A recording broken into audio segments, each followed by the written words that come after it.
So you talk about cancer and Qigong. How does Qigong actually help fight cancer? Well, from the holistic point of view, the scientists found that cancer tumor will need acidity environment in the body to able for them to grow. Yeah? When we do Qigong, do the correct training method, it enhances oxygen level in the body. Yeah? If the oxygen level enhance, the acidity of body will go down. And it balance the organism and also the acidity level, the ratios, the pH ratios. By doing so, it actually control the growth of the cancer. And then of course, if those has more problem, I will suggest they should do complementary. That means they will still do the chemo and all this, and they work together as an integrated approach. I think that would be the best for the cancer patient. The best. Yeah. So how does the actual energy, how is it used to treat the actual area of cancer? First of all, what we do is we will teach the patient specific training method to enhance oxygen level, and then next I will help them to smooth out their flow, so-called the flow. We have energy that flowing along the meridian in the body. When the flow is smooth, and then your yin and yang is balanced. Okay? When you say yin and yang, it's very abstract. What is yin and yang really? Yin and yang refer to, because our organs, certain organs is yin in nature, certain organ is yang in nature. For example, all the solid organ, like your heart, the liver, they are solid nature. They are actually classified as yin type of organs. And all the hollow organ, like your intestine, your stomach, is classified as yang type of organ. So when we say yin and yang balance, we are talking about making sure all the organs are function in this best condition. Yeah? So when all the organs are function in best condition, your body immune system will go up. So we go up, then obviously the chances for the body to have any problem, even the cancer, they have a lesser chance to survive. So when someone actually comes in for a Qigong treatment, how long is it usually till they can see some positive benefits?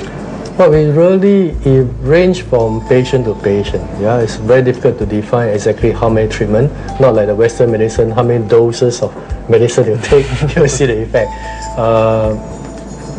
If let's say the patient have structural problem, just give an example.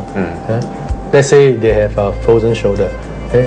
Typically, a frozen shoulder will take about 4 to 6 treatment sessions to overcome that. If somebody has, let's say, like digestive problem, then maybe just 2 or 3 treatment. Yeah, I have someone who has years disturbance on the urinary tract infection, and after about a couple of sessions, and he overcome the problem completely. So it depends on the condition of the patient. Right. I do have a baby that came to me with DNA problem that took about 5 months. 5 months on the daily basis. Wow, Yeah, very it's intensive. DNA and also hole in the heart. Oh, I see. But after the 5-month treatment, the baby was fine. Right. Wow, okay. Are there any people who are unsuitable for the Qigong treatment? I will suggest there are 2 types of people that have to watch out for. Number 1, ladies who are in the initial stage of their pregnancy. Because during initial stage of pregnancy, the hormonal production is going through a change. Yeah. Well, in Qigong, the objective is try to balance it back. So it's contradicting each other. Ah, I see. So you have to be very, very careful on the treatment approach or even practice approach. Yeah. Another category of people is those with mental problems. Those with mental problems, I suggest they have to seek specialized advice, medical advice. If you want to practice Qigong, they have to make sure they are under a qualified teacher to supervise, close supervision. I see.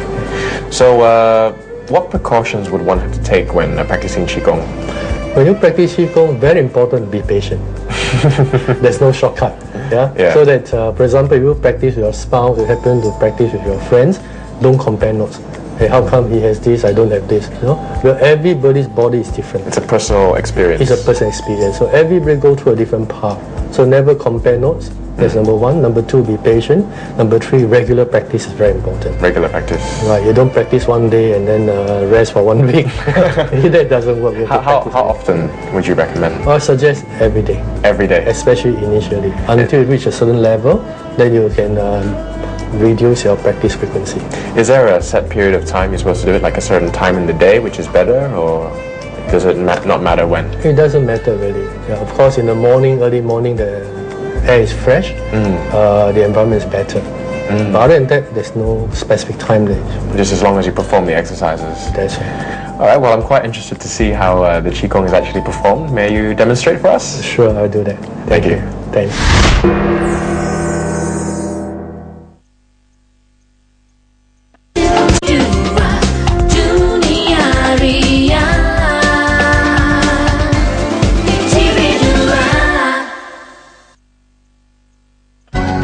Okay, let me show you how we use medical Qigong to help somebody.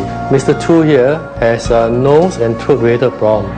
So what we're going to do next, first of all, I'm going to unblock the blockage.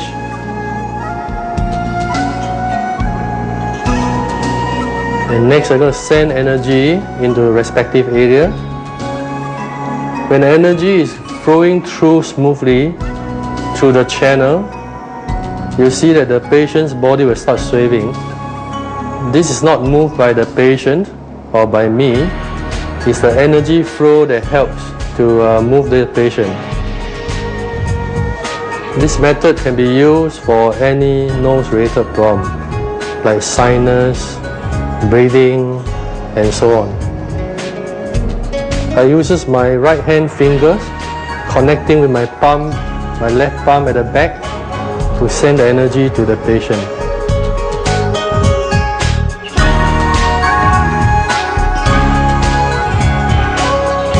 And help to control the energy flow of the patient.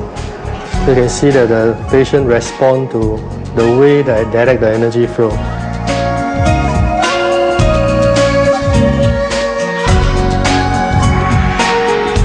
Going to the throat area.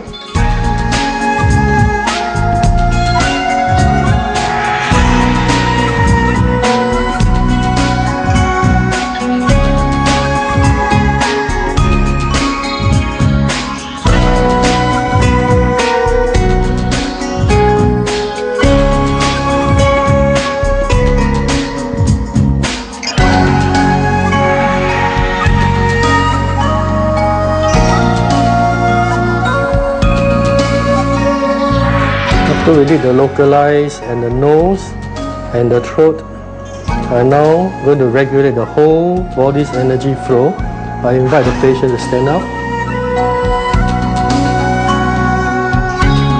And from the back, I'll send energy in.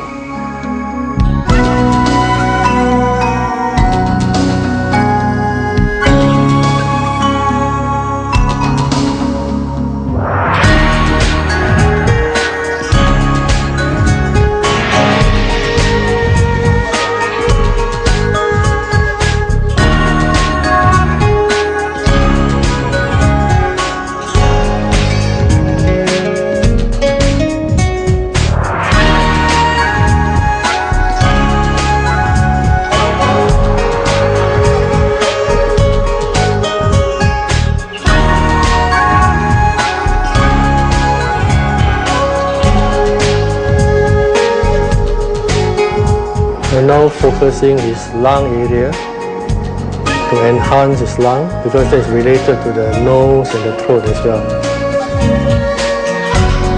And then finally, I'll make sure the energy settles down to the lower dantian. That's where the energy be stored. We're back with Dr. Yam in the red. Good for health and prolonging life because it revitalizes the body's meridian system. Here it helps with our body's vigor as well as warding off any diseases. Secondly, the physical act of Qigong helps to enhance our personal vitality. In today's stressful environment, we are now more susceptible to various diseases. That is why people are using a combination of Eastern and Western medicine to help treat the problem. That's all the time we have today. I hope we can catch you next episode. Thank you.